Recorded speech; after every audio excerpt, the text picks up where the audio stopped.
রাধা গোবিন্দ শয়নে রয়েছেন, তার যারা সেবা করা সখীগণ শয়নে দিয়েছেন রাধা গোবিন্দকে। যারাই শয়নে দিয়েছেন, সখী বিনা লীলার পুষ্টি নাহি হয়, সখী লীলা বিস্তার হয়, সখী আস্বাদ হয়।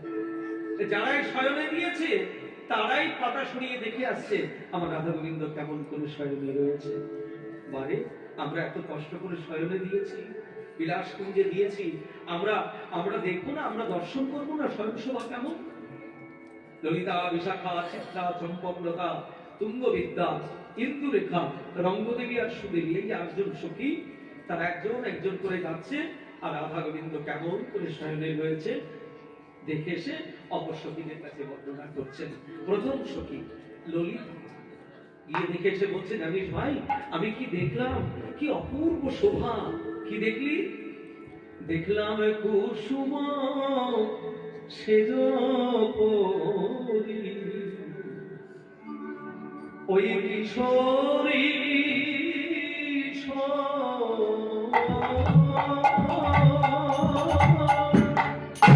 ও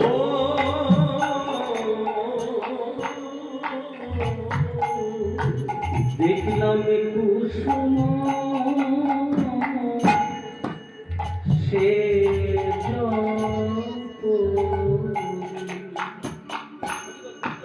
কিশোরী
বল বল, এই তো সেবা, এখানেই তো আনন্দ। বুঝতে পারছেন যে লীলামাধুর্য কতখানি নিগূঢ়, বৃন্দাবনের ভজন কতখানি নিগূঢ়, যেটা আমাদের জগতের সঙ্গে কোনোভাবেই মিলবে না। রাধা গোবিন্দ বিলাসে রয়েছেন, কুন্তে রয়েছেন, শয়নে রয়েছেন, তারা আনন্দে রয়েছেন, আর সেইগুলো দেখে যাদের আনন্দ হচ্ছে, এটা এই জগতে হবে? এই জগতে একজনের যদি সুখ হয় অন্যজন দেখে সহ্য করতে পারে না, তার বুক ফেটে যায় একজনের সুখ দেখে। কিন্তু রাধা গোবিন্দ বিলাস করছেন আর সেই সুখ দর্শন করে সখীরা যেন তার থেকে আরো সুখে রয়েছেন, আরো আনন্দে রয়েছেন। এই হচ্ছে বৃন্দাবনের ভজন। কি দেখলি ভাই, একটু বল, কি দেখলাম জানিস?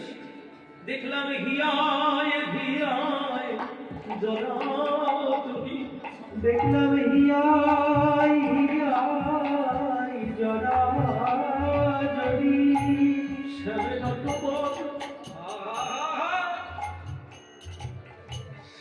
কত বলে আমার রায় কিশোরী, তাদের হিয়ায় জরাজরি, শ্যামে নটবর রায় কিশোরী, তাদের হিয়াই জরাজবি। ললিতা গিয়ে দেখে এসে বলছে, আমি কি দেখলাম জানিস, যে রাধারানী এবং প্রাণ গোবিন্দ দুইজন এমন ভাবে বিলাসে রয়েছেন, একজন অন্যজনকে এমন ভাবে আলিঙ্গন করে রয়েছেন যে রাধারানীর হৃদয় এবং কৃষ্ণের হৃদয়, দুইজনের হৃদয় একই জায়গায় মিশে রয়েছে। এবার দ্বিতীয় সখী, কার নাম বলেছিলাম? বিশাখা। বিশাখা গিয়ে দেখেছে, বলছে, শোন আমি কি দেখলাম জানিস? বল তুই কি দেখলি? দেখলাম অধরে ধরো কিবা ভুজে ভুজে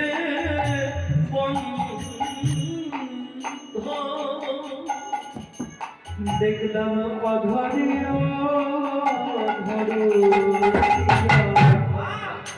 ভুজে ভুজে দেখলাম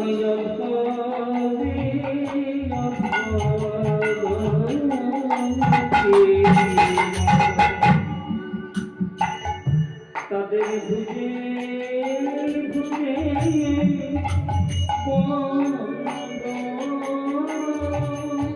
আর উড়ে উড়ে চরণে চরণ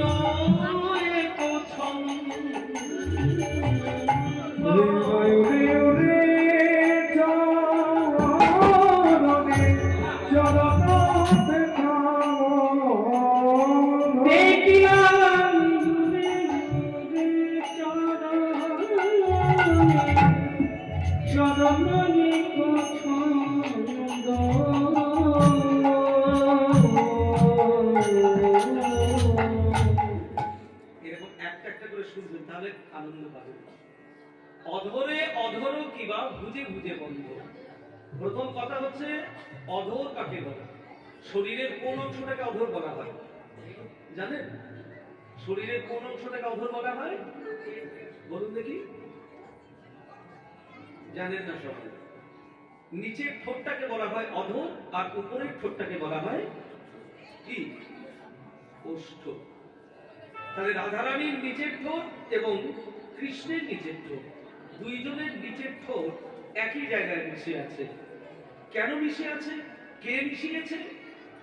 রাধারানী মিশিয়েছে নাকি কৃষ্ণ মিশিয়েছে? বলে না রাধারানী মেশাইনি। তাহলে কে মিশিয়েছে? কৃষ্ণ মিশিয়েছে। কেন মিশিয়েছে? বলে অধরে অধর মিশায়, অধরে অধর মিশায়। কেন? ওই অধরামৃত বাবার আশায়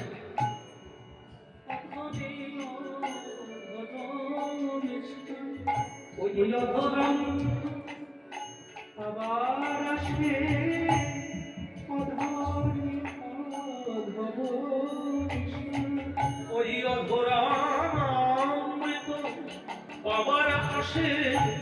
বলে আমাদের রাধা কমলে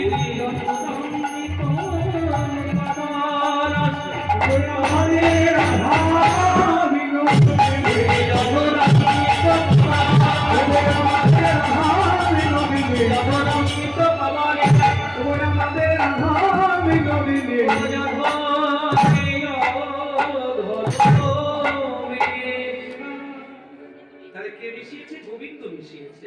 কেন মিশিয়েছে? আমাদের গাই কমলিনীর অধর সুধা পাবে বলে। অধরে অধর কিবা বুঝে বুঝে বন্ধ। রাধারানীর বাহু যুগল এবং কৃষ্ণের বাহু যুগল একই জায়গায় মিশে আছে।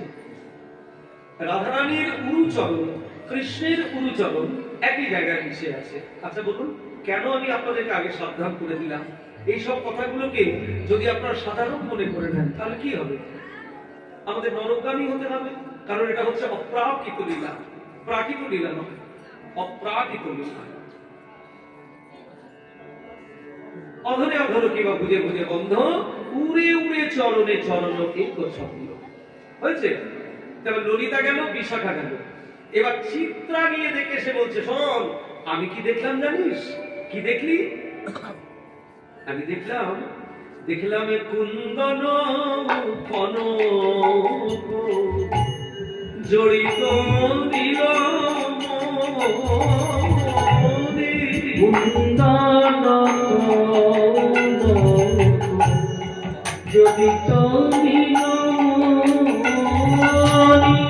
দেখলাম এ কুন্দন কনক জড়িত নীল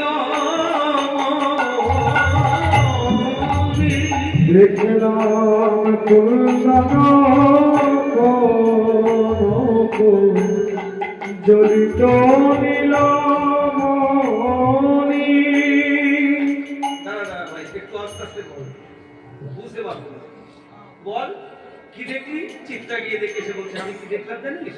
কি দেখলি না? কুন্দন কনক জড়িত নীল মনি। কুন্দন কনক কি? আচ্ছা মায়েরা বলো, কনক মানে কি? তোমাদের খুব প্রিয় জিনিস, ঠিক তো? একবারে ঠিক ভেবে বলছেন তো? বুঝে বলেছেন? এবার যেন কি মনে হচ্ছে না? ঠিকই বলেছে। কনক মানে কি? কনক মানে হচ্ছে সোনা। কিন্তু কুন্দন কনক, কুন্দন কনক কি? কুন্দন কনক হচ্ছে কুঞ্জ যন্ত্রে পোঁতা সোনা। সোনার যে সূক্ষ্মাতি সূক্ষ্ম কাজ তাকে বলা হয় কুন্দন। আর কুন্দন যে যন্ত্রটি দিয়ে করা হয় সেটা হচ্ছে কুঞ্জ যন্ত্র। দেখবে সোনার গয়নার মধ্যে যে জায়গাটায় নকশা থাকে সেই জায়গাটার উজ্জ্বলতা একটু বেশি থাকে। সেই যে উজ্জ্বলতা, সেই উজ্জ্বলতাকেও জয় করেছে আমার রাধারানীর অঙ্গের উজ্জ্বলতা, কুন্দন কনক। তো সেই সোনা, সেই উন্নত মানের সোনা জড়িয়ে আছে কাকে? জড়িত নীলমণি, একটা নীল রঙের উজ্জ্বল পাথরকে যেন জড়িয়ে রয়েছে। সেটা হচ্ছে আমার প্রাণ গোবিন্দ। গোবিন্দের গায়ের রং কেমন? গোবিন্দের গায়ের রং কেমন? গোবিন্দের গায়ের রং হচ্ছে, একটা শ্লোকের মধ্যে বলা হয়েছে গোবিন্দের গায়ের রং কি কেমন জানেন? নবম্বুদলশদ্দুতি নবতরীত মনোজ্ঞাম্বর সুচিত্র মুরলী উপসারদ মন্দ চন্দানন ময়ূরদল ভূষিত হার তারক প্রভ স্বামী মদন মোহন সখী তরতি নেত্রস্ফীরা। হ্যাঁ, সেই মদন মোহনই হচ্ছে আমার একমাত্র নয়নের ভূষণ। কোন মদন মোহন? যার গায়ের রং নব অম্বুদের ন্যায়। অম্বুদ শব্দের অর্থ হচ্ছে মেঘ। নব অম্বুদের ন্যায়, নবাম্বুদ লশদ্দুতি নবতরিত মনোজ্ঞাম্বর, যাতে নব নব তরিত সঞ্চারিত হচ্ছে। হ্যাঁ, ওই যে হলুদ রঙের কাপড়, নবতরিত মনোজ্ঞাম্বর সুচিত্র মুরলী মুখ শারদ মন্দ চন্দন। সুন্দর সুচিত্র মুরলী মুখ। হাতে একটি বাঁশি ধরানো রয়েছে, বাঁশিটি অধরে লাগানো রয়েছে, অধরে লাগানো রয়েছে বাঁশিটি। এবার বাঁশিটিও যত সুন্দর, অধরটিও তত সুন্দর, বদন মণ্ডলটিও তত সুন্দর। সুচিত্র মুরলী মুখ। বদনটি কেমন না, কেউ যেন তুলি দিয়ে এঁকে দিয়েছে। সুচিত্র মুরলী মুখ শারদ মন্দ চন্দানন। শরৎকালের পূর্ণিমার চাঁদের যে শোভা, সেই শোভাকেও যেন জয় করেছে আমার গোবিন্দের বদন। শারদ মন্দ চন্দ্রানন ময়ূরদল ভূষিত হার তারক প্রভ। যার মাথায় রয়েছে ময়ূর পালকের পাখা লাগানো চূড়া। ময়ূরদল ভূষিত হার তারক প্রভ স্বরে মদন মোহন সখী। সেই মদন মোহন, অন্য কোনো মদন মোহন না। বৃন্দাবনে আরো মদন মোহন থাকতে পারে, আছেও তো আর একটা মদন। একটা হচ্ছে প্রাকৃত মদন, একটা অপ্রাকৃত মদন, একটা কামদেব, একটা কৃষ্ণচন্দ্র, তাই তো? এই মদন, অন্য কোনো মদন নয়। স্বরে মদন মোহন সখী তরতি নেত্রস্পৃহাং। সেই মদন মোহনই হচ্ছে আমার একমাত্র নয়নের ভূষণ। তাহলে নীলমণি আমার প্রাণ গোবিন্দ, আর রাধারানী হচ্ছে ওই কুন্দন কনক। বলে রাই সোনা শ্যাম নীলমণি, রাই সোনা শ্যাম নীলমণি,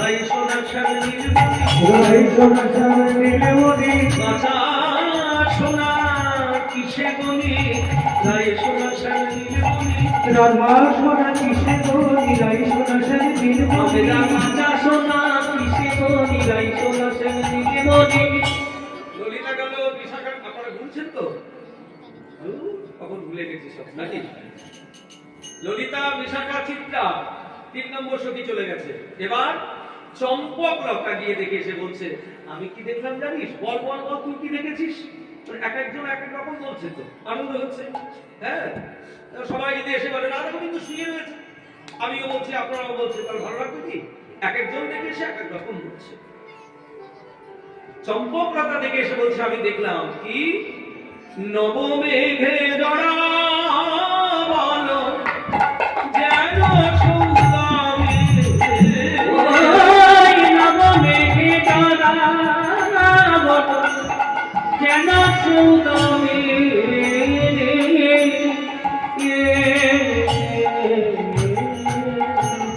নবমেঘে জড়া বলো যেন সৌদামিনী এখানে মেঘ প্রাণ গোবিন্দ দামিনী শব্দের অর্থ হচ্ছে কি বিদ্যুৎ সৌদামিনী যেন মেঘ বিজুরি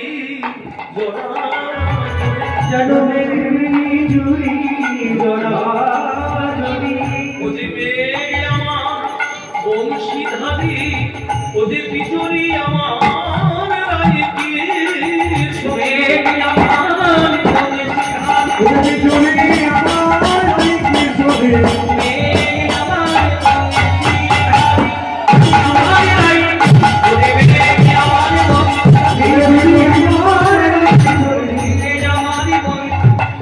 রায়কিশোরে মেঘ আমার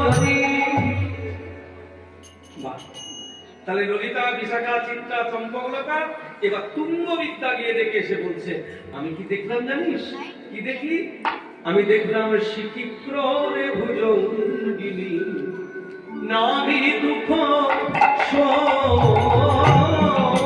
দেখলাম সে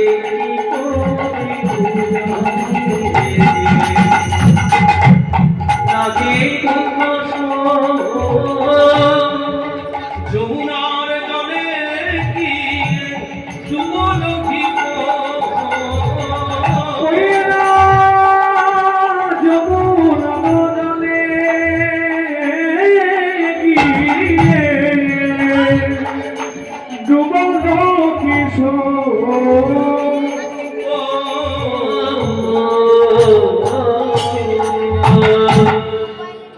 কি দেখলাম না শিখি ক্রমে ভুজঙ্গিনী নাভি দুঃখ কথাগুলো শুনলে মন দিয়ে শিখি মানে কি শিখি কাকে বলে ময়ূর ক্রোড়ে মানে কোলে শিখি ক্রোড়ে ভুজঙ্গিনী মানে সাপ ওই সর্বনাশ তুই কি দেখে এসেছিস আমি দেখে এলাম তো কি দেখলি দেখলাম ময়ূরের কোলে সাপ নাচছে ময়ূরের কোলে সাপ নাচিছে ময়ূরের কোলে সাপ নাচছে দেখলাম ময়ূরের কোলে সাপ নাচিছে ওই নিকুঞ্জ মন্দির মাঝে ময়ূরের কোলে সাপ নাচছে নিকুঞ্জ মন্দির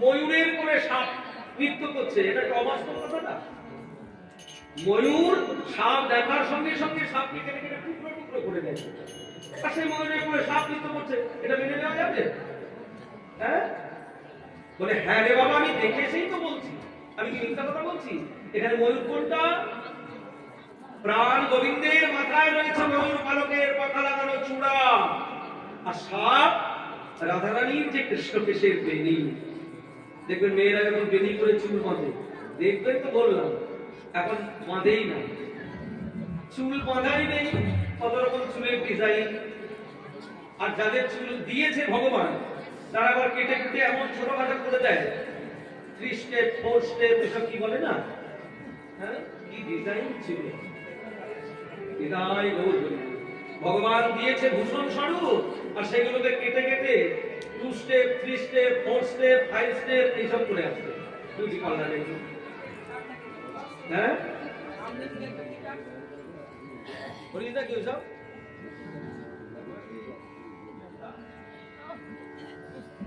হ্যাঁ তো শিখি করে ভুজঙ্গিনী নাগি দুঃখ শোক ময়ূরের কোলে সাপ নৃত্য করছে। এখানে ময়ূর হচ্ছে কোনটা? প্রাণ গোবিন্দের মাথায় যে ময়ূর পালকের পাখা লাগানো চূড়া, এটি হচ্ছে ময়ূর। আর সাপ কোনটা? রাধারানী কৃষ্ণকেশের যে দেবী, শিখিক করে ভুলঙ্গিনী, নাহি দুঃখ শোক, মনের আনন্দে নৃত্য করছে। যমুনার জলে গিয়ে ডুবো লোকে, এই ব্যাখ্যাটা করব না। যমুনার জলে গিয়ে ডুবো লোভী কো, এটি দেখে এসে কে বলছেন? তুঙ্গবিদ্যা, সখীদের মধ্যে সব থেকে যিনি শিক্ষিতা, হ্যাঁ, যত যত সখী আছে তার মধ্যে সব থেকে শিক্ষিতা হলেন তুঙ্গবিদ্যা। তাহলে ললিতা, বিশাখা, চিত্রা, চম্পকলতা তুঙ্গবিদ্যা। এবার ইন্দু রেখা গিয়ে দেখে এসে বলছে, আমি কি দেখলাম জানিস? কি দেখলি? দেখলাম পদুনে তিমিরে কো कोई ना की भागे, ওরে তিমিরে কই না কি ভাবে, ওরুনে তিমিরে, ওরুনে তিমিরে, ওরুনে তিমিরে, দেখলাম ওরে তিমিরে কই না কি ভাবে, काम कामिनिए तो काम न धिया, আমি তিমিরে কামে आई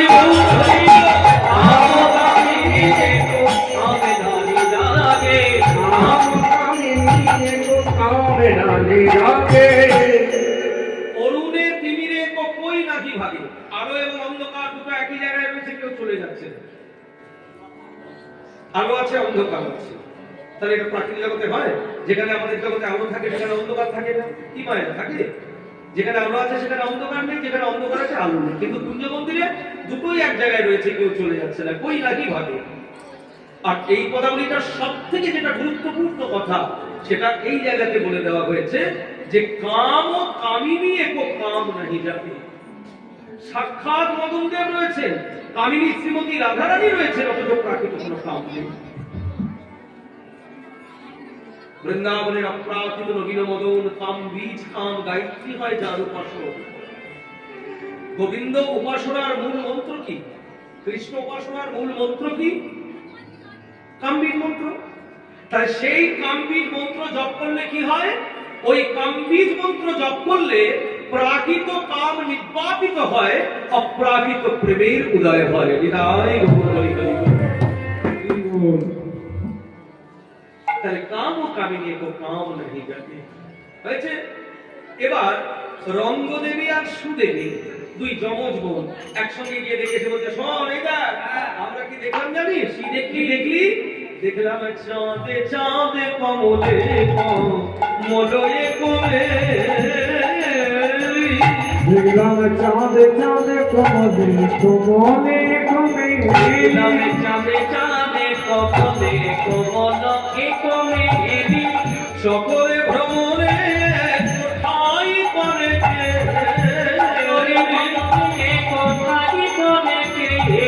সকলে ভ্রমণে কোথায়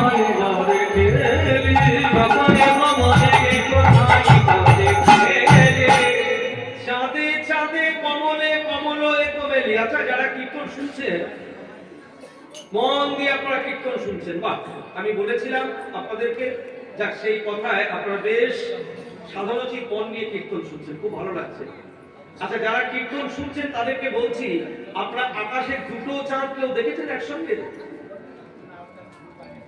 দেখোনি? তোমাদের শিউরের দিকে ওঠে না, ওদের দিকে ওঠে, আমাদের দিকে ওঠে, জানিস মাঝে মাঝে? হ্যাঁ, দুটো চাঁদ আকাশে একসঙ্গে আমরা কেউ কোনোদিন দেখতে পাই না বা পাবো না। কিন্তু কুঞ্জ মন্দিরে একসঙ্গে দুটো চাঁদ উদয় হয়েছে, একটা হচ্ছে রাধারানীর বদল চাঁদ, আর একটি হচ্ছে কৃষ্ণের বদল চাঁদ। চাঁদ উঠেছে, আবার পদ্ম উঠেছে। ও মায়না, দেখো গো, চাঁদ উঠেছে। চাঁদ উঠলে আকাশে, চাঁদ উঠলে পুকুরে পদ্ম ফুল ফোটে না, আকাশে চাঁদ উঠলে পুকুরে শালুক ফুল ফোটে, শাপলা ফুল ফোটে। কিন্তু এখানে চাঁদ উঠেছে, আবার পদ্ম ফুটেছে। কটি পদ্ম ফুটেছে? দুটি নীল কমল আর দুটি লাল কমল।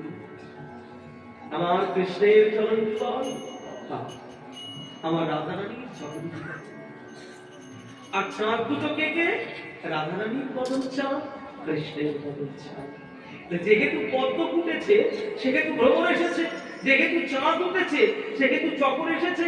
তাহলে এখানে রাধারানীর বদনটি যখন চাঁদ, কৃষ্ণের অধরটি চকর, আর কৃষ্ণের বদনটি যখন চাঁদ, রাধারানীর অধরটি চকর।